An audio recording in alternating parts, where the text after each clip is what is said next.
Hello friends, welcome to my channel recipe book. என்னோட பெயர் ரேகா. நம்ம இன்னைக்கு இந்த கிளைமேட்க்கு நம்மளோட ஹெல்த்துக்கும் ரொம்பவே அவசியமான மசாலா பால் எப்படி பண்றதுன்னு பார்க்கலாம்.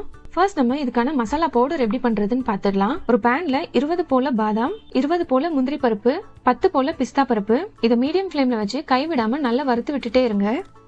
நீங்க பிஸ்தா பருப்பு வேண்டாம்னு நினைச்சீங்கன்னா கண்டிப்பா அதை ஸ்கிப் பண்ணிக்கலாம். ரொம்ப ஹை ஃப்ளேம்ல வச்சு வறுக்காம மீடியம் ஃப்ளேம்லயே வச்சு ஸ்லோவா வறுத்து எடுத்துக்கோங்க. இப்ப பாருங்க, கலர் நல்லா சேஞ்ச் ஆயிடுச்சு. இப்ப இதை ஒரு பிளேட்ல மாத்திடலாம். அதே பேன்ல 8 போல லவங்கம், 2 ஸ்பூன் மிளகு, 5 to 6 ஏலக்காய் இதையும் மிதமான ஹீட்ல வச்சு நல்லா வறுத்துக்கோங்க. இது ஒரு 2 நிமிஷம் வறுத்தா கரெக்டா இருக்கும். இப்போ இதுவும் நல்லா வறுபட்டுருச்சு. இதையும் பிளேட்ல டிரான்ஸ்ஃபர் பண்ணிக்கலாம். இது நல்லா ஆறுனதும் இந்த மாதிரி சின்ன மிக்ஸி ஜார்ல போட்டுக்கோங்க.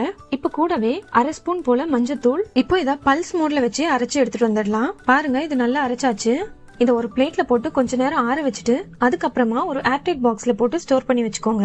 இது 1 மாசம் வரைக்கும் ரூம் டெம்பரேச்சர்ல நல்லா இருக்கும். இப்போ இதை யூஸ் பண்ணி மசாலா பால் எப்படி பண்றதுன்னு பார்க்கலாம். 1 கப் பால் ஆட் பண்ணிருக்கேன். இதை நல்லா கொதிக்க வச்சுக்கோங்க. இப்போ இது நல்லா கொதிச்சிடுச்சு. இப்போ இதுல 1/2 ஸ்பூன் போல நம்ம அரைச்சு வச்சிருக்க மசாலா பவுடர் ஆட் பண்ணிடலாம். இது கட்டி இல்லாம நல்லா கலந்து விட்டுக்கோங்க.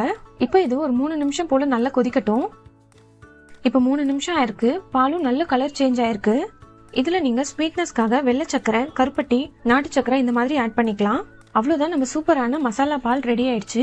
கண்டிப்பா இந்த ரெசிபியை இந்த கிளைமேட்க்கு வீட்ல ட்ரை பண்ணி பாருங்க.